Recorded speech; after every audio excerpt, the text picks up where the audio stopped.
देव भगवान की जय। प्यारे कृष्ण कन्हैया लाल की जय। श्रीमद् भागवत महापुराण एकादश स्कंध चल रहा है और आज है 25वां अध्याय। 3 गुणों की वृत्तियों का निरूपण। भगवान श्री कृष्ण कहते हैं, पुरुष प्रवर उद्धव जी, प्रत्येक व्यक्ति में अलग अलग गुणों का प्रकाश होता है। उनके कारण प्राणियों के स्वभाव में भी भेद हो जाता है। अब मैं बतलाता हूँ कि किस गुण से कैसा कैसा स्वभाव बनता है। तुम सावधानी से सुनो। सत्वगुण की वृत्तियाँ हैं सम, मनः संयम, दम अर्थात इंद्रिय निग्रह, तितिक्षा अर्थात सहिष्णुता, विवेक, तप, सत्य, दया, स्मृति, संतोष, त्याग, विषयों के प्रति वैराग्य, अनिच्छा, श्रद्धा, लज्जा, पाप करने में स्वाभाविक संकोच, आत्मरति, दान, विनय और सरलता आदि। रजोगुण की वृत्तियां हैं इच्छा, प्रयत्न, घमंड, तृष्णा अर्थात असंतोष, ऐंठ और अकड़, देवताओं से धन आदि की याचना, भेद बुद्धि, विषय भोग, युद्ध आदि के लिए मद जनित उत्साह, अपने यश में प्रेम, हास्य, पराक्रम और हठ पूर्वक उद्योग करना आदि। तमोगुण की वृत्तियां हैं क्रोध, लोभ, मिथ्या भाषण, हिंसा, याचना, पाखंड, श्रम, कलह, शोक, मोह, विषाद, दीनता, निद्रा, आशा, भय और अकर्मण्यता आदि। इस प्रकार क्रम से सत्वगुण, रजोगुण और तमोगुण की अधिकांश वृत्तियों का पृथक पृथक वर्णन किया गया। अब उनके मेल से होने वाली वृत्तियों का वर्णन सुनो। उद्धव जी, मैं हूँ और यह मेरा है, इस प्रकार की बुद्धि में तीनों गुणों का मिश्रण है। जिन मन, शब्दादि विषय, इंद्रिय और प्राणों के कारण पूर्वोक्त वृत्तियों का उदय होता है, वे सब के सब सात्विक, राजस और तामस है। जब मनुष्य धर्म, अर्थ और काम में संलग्न रहता है, तब उसे सत्वगुण से श्रद्धा, रजोगुण से रति और तमोगुण से धन की प्राप्ति होती है। यह भी गुणों का मिश्रण ही है। जिस समय मनुष्य सकाम कर्म, गृहस्थाश्रम और स्वधर्माचरण में अधिक प्रीति रखता है, उस समय भी उसमें तीनों गुणों का मेल ही समझना चाहिए। मानसिक शांति और जितेंद्रियता आदि गुणों से सत्वगुणी पुरुष की कामना आदि से रजोगुणी पुरुष की और क्रोध, हिंसा आदि से तमोगुणी पुरुष की पहचान करें। पुरुष हो चाहे स्त्री, जब वह निष्काम होकर अपने नित्य नैमित्तिक कर्मों द्वारा मेरी आराधना करे, तब उसे सत्वगुणी जानना चाहिए। सकाम भाव से अपने कर्मों के द्वारा मेरा भजन पूजन करने वाला रजोगुणी है, और जो अपने शत्रु की मृत्यु आदि के लिए मेरा भजन पूजन करे, उसे तमोगुणी समझना चाहिए। सत्व, रज और तम, इन तीनों गुणों का कारण जीव का चित्त है। उनसे मेरा कोई संबंध नहीं। इन्हीं गुणों के द्वारा जीव शरीर अथवा धन आदि में आसक्त होकर बंधन में पड़ जाता है। सत्वगुण प्रकाशक, निर्मल और शांत है। जिस समय वह रजोगुण और तमोगुण को दबाकर बढ़ता है, उस समय पुरुष सुख, धर्म और ज्ञान आदि का भाजन हो जाता है।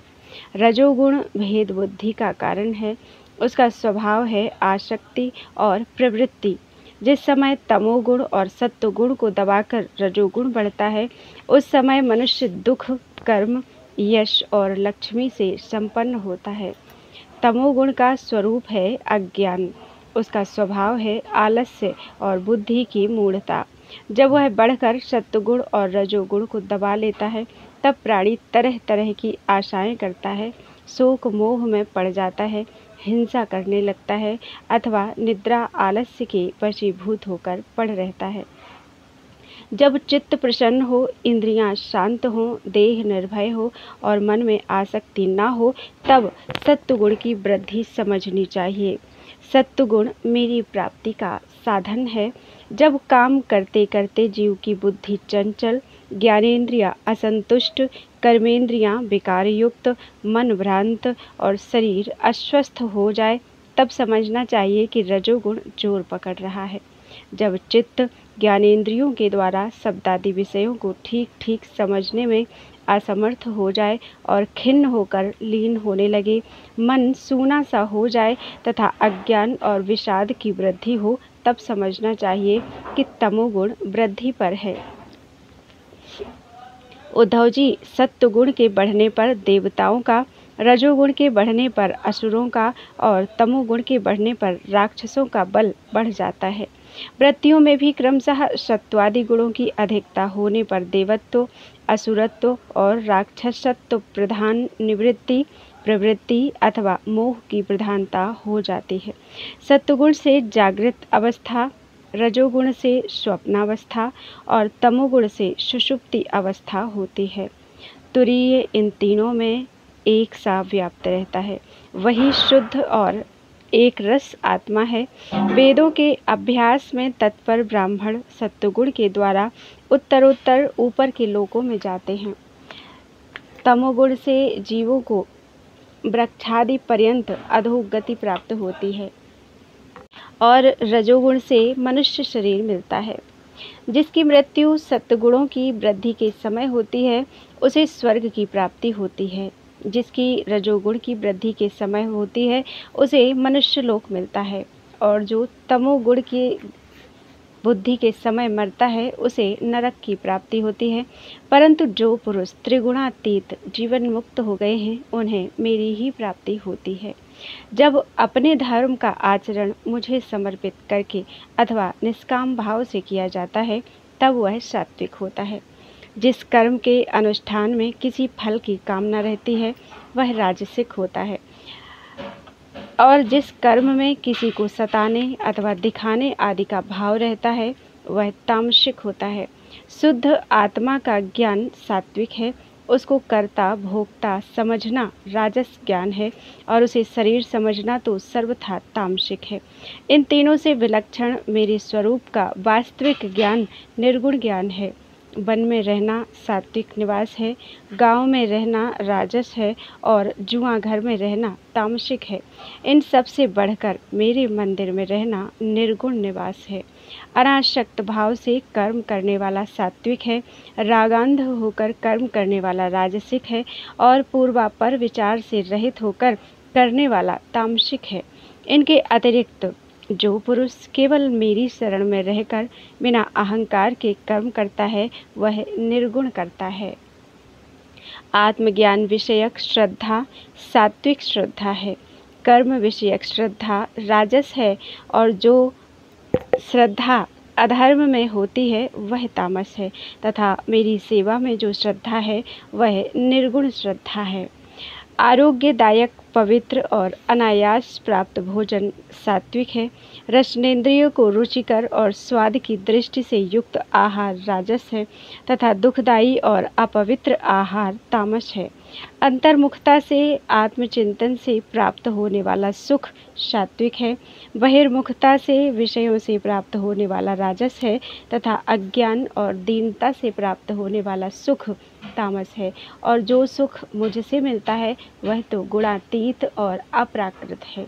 उद्धव जी, द्रव्य अर्थात वस्तु, देश अर्थात स्थान, फल, काल, ज्ञान, कर्म, कर्ता, श्रद्धा, अवस्था, देव, मनुष्य, तिर्यक आदि शरीर और निष्ठा सभी त्रिगुणात्मक हैं।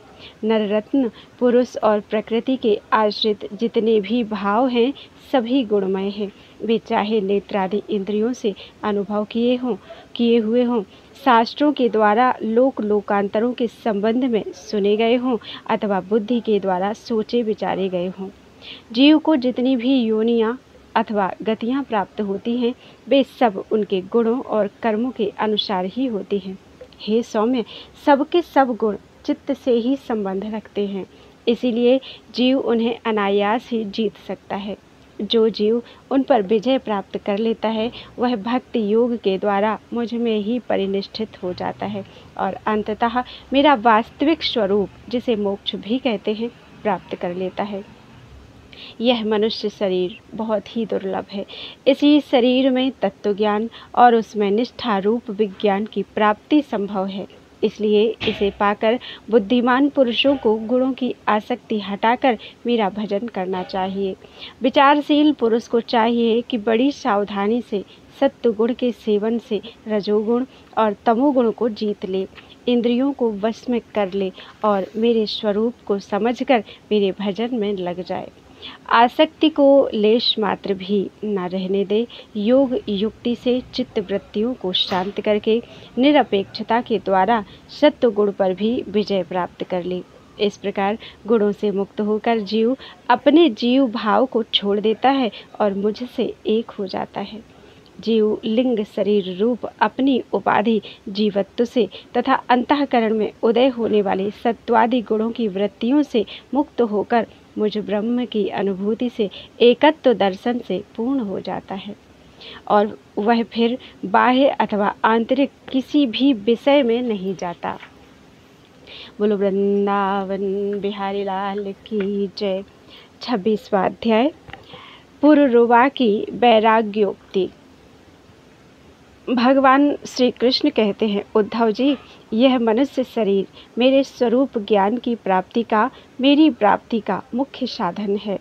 इसे पाकर जो मनुष्य सच्चे प्रेम से मेरी भक्ति करता है, वह अंतःकरण में स्थित मुझ आनंद स्वरूप परमात्मा को प्राप्त हो जाता है। जीवों की सभी योनियाँ, सभी गतियाँ त्रिगुणमयी हैं। जीव ज्ञान निष्ठा के द्वारा उनसे सदा के लिए मुक्त हो जाता है। सत्व रज आदि गुण जो दिख रहे हैं वे वास्तविक नहीं हैं, माया मात्र है। ज्ञान हो जाने के बाद पुरुष उनके बीच में रहने पर भी, उनके द्वारा व्यवहार करने पर भी उनसे बंधता नहीं। इसका कारण यह है कि उन गुणों की वास्तविक सत्ता ही नहीं है। साधारण लोगों को इस बात का ध्यान रखना चाहिए कि जो लोग विषयों के सेवन और उदर पोषण में ही लगे हुए हैं, उन असत पुरुषों का संग कभी ना करें, क्योंकि उनका अनुगमन करने वाले पुरुष की वैसी ही दुर्दशा होती है जैसे अंधे के सहारे चलने वाले अंधे की। उसे तो घोर अंधकार में ही भटकना पड़ता है। उद्धव जी, पहले तो परम यशस्वी सम्राट इलानंदन पुरुरवा उर्वशी के विरह से अत्यंत बेसुध हो गया था। पीछे शोक हट जाने पर उसे बड़ा वैराग्य हुआ और तब उसने यह गाथा गाई। राजा पुरुरवा नग्न होकर पागल की भांति अपने को छोड़कर भागती हुई उर्वशी के पीछे अत्यंत विह्वल होकर दौड़ने लगा और कहने लगा, देवी निष्ठुर हृदय, थोड़ी देर ठहर जा, भाग मत। उर्वशी ने उनका चित्त आकृष्ट कर लिया था। उन्हें तृप्ति नहीं हुई थी। वे क्षुद्र विषयों के सेवन में इतने डूब गए थे कि उन्हें वर्षों की रात्रियां ना जाती मालूम पड़ी और ना आती। पुरुरवा ने कहा, हाय हाय, भला मेरी मूढ़ता तो देखो, काम वासना ने मेरे चित्त को कितना कलुषित कर दिया। उर्वशी ने अपनी बाहुओं से मेरा ऐसा गला पकड़ा कि मैंने आयु के न जाने कितने वर्ष खो दिए। ओह, विस्मृति की भी एक सीमा होती है। हाय हाय, इसने मुझे लूट लिया। सूर्य अस्त हो गया या उदित हुआ, यह भी मैं नहीं जान सका। बड़े खेद की बात है कि आज बहुत से वर्षों के दिन बड़े खेद की बात है कि बहुत से वर्षों के दिन पर दिन बीतते गए और मुझे मालूम तक ना पड़ा। अहो, आश्चर्य है, मेरे मन में इतना मोह बढ़ गया जिसने नरदेव शिखामणि चक्रवर्ती सम्राट मुझ पुरुरवा को भी स्त्रियों का क्रीड़ा मृग खिलौना बना दिया। देखो, मैं प्रजा को मर्यादा में रखने वाला सम्राट हूँ। वह मुझे और मेरे राजपाट को तिनके की तरह छोड़कर जाने लगी और मैं पागल होकर नंग धड़ंग रोता बिलखता उस स्त्री के पीछे दौड़ पड़ा। हाय हाय, यह भी कोई जीवन है। मैं गधे की तरह दुलत्तियाँ सहकर भी स्त्री के पीछे पीछे दौड़ता रहा। फिर मुझ में प्रभाव, तेज और स्वामित्व भला कैसे रह सकता है। स्त्री ने जिसका मन चुरा लिया उसकी विद्या व्यर्थ है। उसे तपस्या, त्याग और शास्त्र अभ्यास से भी कोई लाभ नहीं और इसमें संदेह नहीं कि उसका एकांत सेवन और मौन भी निष्फल है। मुझे अपने ही हानि लाभ का पता नहीं, फिर भी अपने को बहुत बड़ा पंडित मानता हूँ। मुझ मूर्ख को धिक्कार है। हाय हाय, मैं चक्रवर्ती सम्राट होकर भी गधे और बैल की तरह स्त्री के फंदे में फंस गया। मैं बरसों तक उर्वशी के होठों की मादक मदिरा पीता रहा, पर मेरी काम वासना तृप्त नहीं हुई। सच है, कहीं आहुतियों से अग्नि की तृप्ति हुई है? उस उल्टा ने मेरा चित्त चुरा लिया। आत्मा राम जीवन मुक्तों के स्वामी इंद्रियातीत भगवान को छोड़कर और ऐसा कौन है जो मुझे उसके फंदे से निकाल सके? उर्वशी ने तो मुझे वैदिक सूक्त के वचनों द्वारा यथार्थ बात कहकर समझाया भी था, परंतु मेरी बुद्धि ऐसी मारी गई कि मेरे मन का वह भयंकर मोह तब भी नहीं मिटा जब मेरी इंद्रियां ही मेरे हाथ के बाहर हो गई। तब मैं समझता भी कैसे? जो रस्सी के स्वरूप को न जानकर उसमें सर्प की कल्पना कर रहा है और दुखी हो रहा है, रस्सी ने उसका क्या बिगाड़ा है? इसी प्रकार इस उर्वशी ने भी हमारा क्या बिगाड़ा, क्योंकि स्वयं मैं ही अजितेंद्रिय होने के कारण अपराधी हूँ। कहाँ तो यह मैला कुचैला दुर्गंध से भरा अपवित्र शरीर, और कहाँ सुकुमारता, पवित्रता, सुगंध और पुष्पोचित गुण। परंतु ऐसे अज्ञानवश असुंदर में सुंदर का आरोप कर लिया। यह शरीर माता पिता का सर्वस्व है अथवा पत्नी की संपत्ति। यह स्वामी की मोल ली हुई वस्तु है, आग का ईंधन है अथवा कुत्ते और गीधों का भोजन। इसे अपना कहें अथवा सुहृद संबंधियों का, बहुत सोचने विचारने पर भी कोई निश्चय नहीं होता। यह शरीर मल मूत्र से भरा हुआ अत्यंत अपवित्र है। इसका अंत यही है कि पक्षी खाकर विष्ठा कर दे, इसके सड़ जाने पर इसमें कीड़े पड़ जाएं, अथवा जला देने पर यह राख का ढेर हो जाए। ऐसे शरीर पर लोग लट्टू हो जाते हैं और कहने लगते हैं, अहो इस स्त्री का मुखड़ा कितना सुंदर है, नाक कितनी सुघड़ है और मंद मंद मुस्कान कितनी मनोहर है। यह शरीर त्वचा, मांस, रुधिर, स्नायु, मेद, मज्जा और हड्डियों का ढेर और यह मलमूत्र तथा पीयू से भरा हुआ है। यदि मनुष्य इसमें रमता है तो मलमूत्र के कीड़ों में और उसमें अंतर ही क्या है? इसलिए अपनी भलाई समझने वाले विवेकी मनुष्य को चाहिए कि स्त्रियों और स्त्री लंपट पुरुषों का संग न करें। विषय और इंद्रियों के संयोग से ही मन में विकार होता है, अन्यथा विकार का कोई अवसर ही नहीं है। जो वस्तु कभी देखी या सुनी नहीं गई है, उसके लिए मन में विकार नहीं होता। जो लोग विषयों के साथ इंद्रियों का संयोग नहीं होने देते, उनका मन अपने आप निश्चल होकर शांत हो जाता है। अतः वाणी, कान और मन आदि इंद्रियों से स्त्री लंपटों का संग कभी नहीं करना चाहिए। मेरे जैसे लोगों की तो बात ही क्या, बड़े बड़े विद्वानों के लिए भी अपनी इंद्रियां और मन विश्वसनीय नहीं है। भगवान श्री कृष्ण कहते हैं, उद्धव जी, राजराजेश्वर पुरुरवा के मन में जब इस तरह के उद्गार उठने लगे, तब उसने उर्वशी लोक का परित्याग कर दिया। अब ज्ञानोदय होने के कारण उसका मोह जाता रहा और उसने अपने हृदय में ही आत्मस्वरूप से मेरा साक्षात्कार कर लिया और वह शांत भाव में स्थित हो गया। इसलिए बुद्धिमान पुरुष को चाहिए कि पुरुरवा की भांति कुसंग छोड़कर सत्पुरुषों का संग करे। संत पुरुष अपने सदुपदेश से उसके मन की आसक्ति नष्ट कर देंगे। संत पुरुषों का लक्षण यह है कि उन्हें कभी किसी वस्तु की अपेक्षा नहीं होती। उनका चित्त मुझ में लगा रहता है। उनके हृदय में शांति का अगाध समुद्र लहराता रहता है। वे सदा सर्वदा सर्वत्र सब में सब रूप से स्थित भगवान का ही दर्शन करते हैं। उनमें अहंकार का लेस भी नहीं होता। फिर ममता की तो संभावना ही कहाँ है।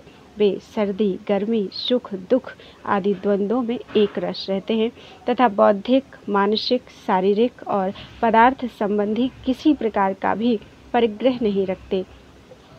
परम भाग्यवान उद्धव जी, संतों के सौभाग्य की महिमा कौन कहे। उनके पास सदा सर्वदा मेरी लीला कथाएं हुआ करती हैं।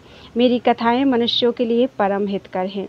जो उनका सेवन करते हैं उनके सारे पाप तापों को वे धो डालते हैं।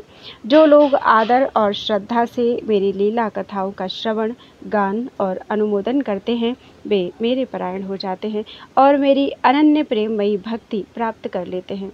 उद्धव जी, मैं अनंत अचिंत्य कल्याणमय गुण गणों का आश्रय हूँ। मेरा स्वरूप है केवल आनंद, केवल अनुभव, विशुद्ध आत्मा। मैं साक्षात परब्रह्म हूँ। जिसे मेरी भक्ति मिल गई वह तो संत हो गया, अब उसे कुछ भी पाना शेष नहीं है। उनकी तो बात ही क्या, जिसने उन संत पुरुषों की शरण ग्रहण कर ली, उसकी भी कर्म जड़ता, संसार भय और अज्ञान आदि सर्वथा निवृत्त हो जाते हैं। भला जिसने अग्नि भगवान का आश्रय ले लिया, उसे शीत, भय अथवा अंधकार का दुख हो सकता है? जो इस घोर संसार सागर में डूब उतरा रहे हैं, उनके लिए ब्रह्मवेत्ता और शांत संत ही एकमात्र आश्रय हैं। जैसे जल में डूब रहे लोगों के लिए दृढ़ नौका, जैसे अन्न से प्राणियों के प्राण की रक्षा होती है, जैसे मैं ही दीन दुखियों का परम रक्षक हूँ, जैसे मनुष्य के लिए परलोक में धर्म ही एकमात्र पूंजी है, वैसे ही जो लोग संसार से भयभीत हैं उनके लिए संत जन ही परम आश्रय हैं। जैसे सूर्य आकाश में उदय होकर लोगों को जगत तथा अपने को देखने के लिए नेत्रदान करता है, वैसे ही संत पुरुष अपने को तथा भगवान को देखने के लिए अंतर्दृष्टि देते हैं। संत अनुग्रहशील देवता हैं, संत अपने हितैषी सुहृद हैं, संत अपने प्रियतम आत्मा हैं, और अधिक क्या कहूँ, स्वयं मैं ही संत के रूप में विद्यमान हूँ। प्रिय उद्धव, आत्म साक्षात्कार होते ही इलानंदन पुरुरवा को उर्वशी के लोक की स्पृहा न रही, उसकी सारी आसक्तियाँ मिट गईं और वह आत्मा राम होकर स्वच्छंद रूप से इस पृथ्वी पर विचरण करने लगा। बोलो वृंदावन बिहारी लाल की जय। 27वां अध्याय क्रिया योग का वर्णन। उद्धव जी ने पूछा, भक्त वत्सल श्री कृष्ण, जिस क्रिया योग का आश्रय लेकर जो भक्तजन जिस प्रकार से, जिस उद्देश्य से आपकी अर्चा पूजा करते हैं, आप अपने उस आराधन रूप क्रिया योग का वर्णन कीजिए। देवर्षि नारद, भगवान व्यासदेव और आचार्य बृहस्पति आदि बड़े बड़े ऋषि मुनि यह बात बार बार कहते हैं कि क्रिया योग के द्वारा आपकी आराधना ही मनुष्यों के परम कल्याण की साधना है। यह क्रिया योग पहले पहल आपके मुखारविंद से ही निकला था। आपसे ही ग्रहण करके इसे ब्रह्मा जी ने अपने पुत्र भृगु आदि महर्षियों को और भगवान शंकर ने अपनी अर्धांगिनी भगवती पार्वती जी को उपदेश किया था। मर्यादा रक्षक प्रभु, यह क्रिया योग ब्राह्मण, क्षत्रिय आदि वर्णों और ब्रह्मचारी, गृहस्थ आदि आश्रमों के लिए भी परम कल्याणकारी है। मैं तो ऐसा समझता हूँ कि स्त्री शूद्रादि के लिए भी यही सबसे श्रेष्ठ साधना पद्धति है। कमल नयन श्याम सुंदर, आप शंकर आदि जगदीश्वरों के भी ईश्वर हैं और मैं आपके चरणों का प्रेमी भक्त हूँ। आप कृपा करके मुझे यह कर्म बंधन से मुक्त करने वाली विधि बतलाइए। भगवान श्री कृष्ण ने कहा, उद्धव जी, कर्मकांड का इतना विस्तार है कि उसकी कोई सीमा नहीं है, इसलिए मैं उसे थोड़े में ही पूर्वापर क्रम से विधि पूर्वक वर्णन करता हूँ। मेरी पूजा की 3 विधियाँ हैं, वैदिक, तांत्रिक और मिश्रित। इन तीनों में से मेरे भक्त को जो भी अपने अनुकूल जान पड़े उसी विधि से मेरी आराधना करनी चाहिए। पहले अपने अधिकारानुसार शास्त्रोक्त विधि से समय पर यज्ञोपवीत संस्कार के द्वारा संस्कृत होकर द्विजत्व प्राप्त करे। फिर श्रद्धा और भक्ति के साथ वह किस प्रकार मेरी पूजा करे, इसकी विधि तुम मुझसे सुनो। भक्तिपूर्वक निष्कपट भाव से अपने पिता एवं गुरु रूप मुझ परमात्मा का पूजा की सामग्रियों के द्वारा मूर्ति में, वेदी में, अग्नि में, सूर्य में, जल में, हृदय में अथवा ब्राह्मण में, चाहे किसी में भी आराधना करे। उपासक को चाहिए कि प्रातःकाल दातून करके पहले शरीर शुद्धि के लिए स्नान करे और फिर वैदिक और तांत्रिक दोनों प्रकार के मंत्रों से मिट्टी और भस्म आदि का लेप करके पुनः स्नान करे। इसके पश्चात वेदोक्त संध्या वंदन आदि नित्य कर्म करने चाहिए। उसके बाद मेरी आराधना का ही सुदृढ़ संकल्प करके वैदिक और तांत्रिक विधियों से कर्म बंधनों से छुड़ाने वाली मेरी पूजा करें। मेरी मूर्ति 8 प्रकार की होती है, पत्थर की, लकड़ी की, धातु की, मिट्टी और चंदन आदि की, चित्रमयी, बालुकामयी, मनोमयी और मणिमयी। चल और अचल भेद से 2 प्रकार की प्रतिमा ही मुझ भगवान का मंदिर है। उद्धव जी, अचल प्रतिमा के पूजन में प्रतिदिन आवाहन और विसर्जन नहीं करना चाहिए। चल प्रतिमा के संबंध में विकल्प है, चाहे करे और चाहे ना करे, परंतु बालुकामयी प्रतिमा में तो आवाहन और विसर्जन प्रतिदिन करना ही चाहिए। मिट्टी और चंदन की तथा चित्रमयी प्रतिमाओं को स्नान ना करावे, केवल मार्जन कर दे, परंतु और सबको स्नान कराना चाहिए। प्रसिद्ध पदार्थों से प्रतिमा आदि में मेरी पूजा की जाती है, परंतु जो निष्काम भक्त है वह अनायास प्राप्त पदार्थों से और भावना मात्र से ही हृदय में मेरी पूजा कर ले। उद्धव जी, स्नान, वस्त्र, आभूषण आदि तो पाषाण अथवा धातु की प्रतिमा के पूजन में ही उपयोगी हैं। बालुकामयी मूर्ति अथवा मिट्टी की वेदी में पूजा करनी हो तो उसमें मंत्रों के द्वारा अंग और उसके प्रधान देवताओं की यथास्थान पूजा करनी चाहिए तथा अग्नि में पूजा करनी हो तो घृत मिश्रित हवन सामग्रियों से आहुति देनी चाहिए। सूर्य को प्रतीक मानकर की जाने वाली उपासना में मुख्यतः अर्घ्यदान एवं उपस्थान ही प्रिय है और जल में तर्पण आदि से मेरी उपासना करनी चाहिए। जब मुझे कोई भक्त हार्दिक श्रद्धा से जल भी चढ़ाता है तब मैं उसे बड़ी प्रेम से स्वीकार करता हूँ। यदि कोई अभक्त मुझे बहुत सी सामग्री निवेदन करे तो भी मैं उससे संतुष्ट नहीं होता। जब मैं भक्ति श्रद्धापूर्वक समर्पित जल से ही प्रसन्न हो जाता हूँ तब गंध, पुष्प, धूप, दीप और नैवेद्य आदि वस्तुओं के समर्पण से तो कहना ही क्या है। उपासक पहले पूजा की सामग्री इकट्ठी कर ले, फिर इस प्रकार कुश बिछाए कि उनके अगले भाग पूर्व की ओर रहे। तदनंतर पूर्व या उत्तर की ओर मुँह करके पवित्रता से उन कुशों के आसन पर बैठ जाए। यदि प्रतिमा अचल हो तो उसके सामने ही बैठना चाहिए। इसके बाद पूजा कार्य प्रारंभ करें। पहले विधि पूर्वक अंगन्यास और करन्यास कर ले। इसके बाद मूर्ति में मंत्रन्यास करें और हाथ से प्रतिमा पर से पूर्व समर्पित सामग्री हटाकर उसे पोंछ दे। इसके बाद जल से भरे हुए कलश और प्रोक्षण पात्र आदि की पूजा गंध पुष्प आदि से करें। प्रोक्षण पात्र के जल से पूजा सामग्री और अपने शरीर का प्रोक्षण कर ले। तदनंतर पाद्य, अर्घ्य और आचमन के लिए 3 पात्रों में कलश में से जल भर कर रख ले और उनमें पूजा पद्धति के अनुसार सामग्री डालें। पाद्म पत्र में श्यामक, शावे के दाने, दूब, कमल, विष्णुक्रांता और चंदन, तुलसी दल आदि। अर्घ्य पात्र में गंध, पुष्प, अक्षत, जौ, कुश, तिल, सरसों और दूब तथा आचमन पात्रों में जायफल, लौंग आदि डालें। इसके बाद पूजा करने वाले को चाहिए कि तीनों पात्रों को क्रमशः हृदय मंत्र, शिरो मंत्र और शिखा मंत्र से अभिमंत्रित करके अंत में गायत्री मंत्र से तीनों को अभिमंत्रित करें। इसके बाद प्राणायाम के द्वारा प्राणवायु और भावनाओं द्वारा शरीरस्थ अग्नि के शुद्ध हो जाने पर हृदय कमल में परम सूक्ष्म और श्रेष्ठ दीप शिखा के समान मेरी जीव कला का ध्यान करें।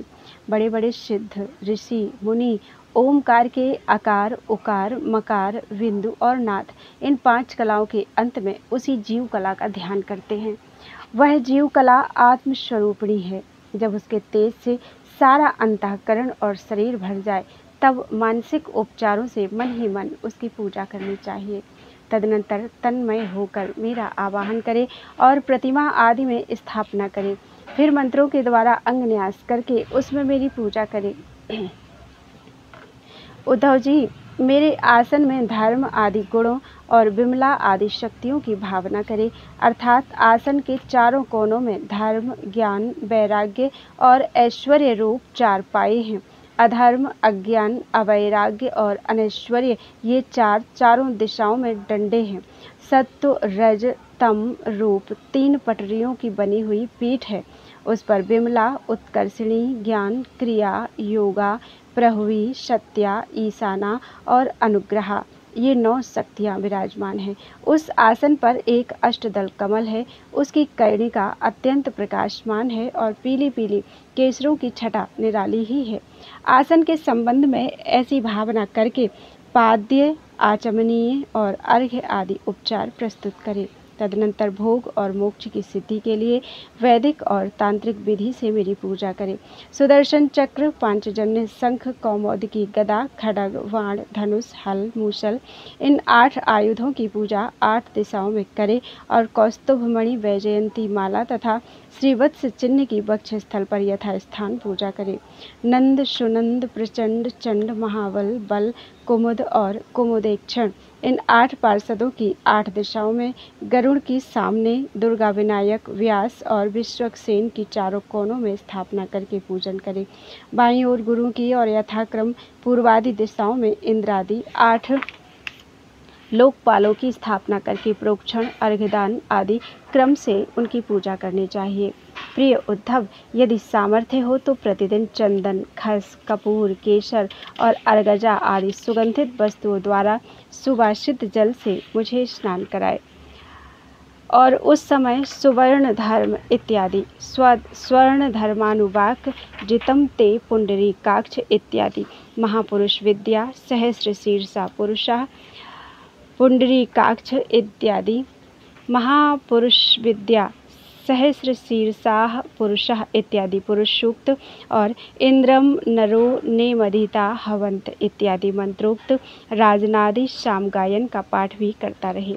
मेरा भक्त वस्त्र, यज्ञोपवीत, आभूषण, पत्र, माला, गंध और चंदन आदि से प्रेम पूर्वक यथावत मेरा श्रृंगार करे।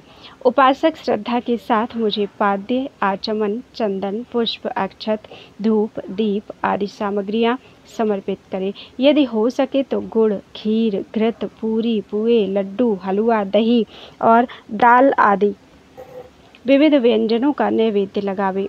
भगवान के विग्रह को दातून कराए, उबटन लगाए, पंचामृत आदि से स्नान कराए, सुगंधित पदार्थों का लेप करे, दर्पण दिखाए, भोग लगाए और शक्ति हो तो प्रतिदिन अथवा पर्वों के अवसर पर नाचने गाने आदि का भी प्रबंध करे। उद्धव जी, तदनंतर पूजा के बाद शास्त्रोक्त विधि से बने हुए कुंड में अग्नि की स्थापना करें। वह कुंड मेखला, गर्त और वेदी से शोभायमान हो।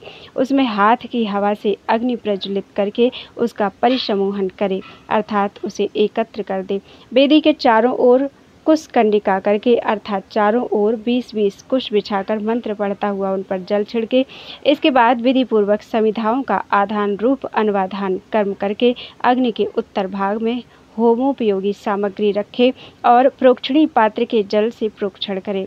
तदनंतर अग्नि में मेरा इस प्रकार ध्यान करे, मेरी मूर्ति तपाए हुए सोने के समान दम दम दमक रही है।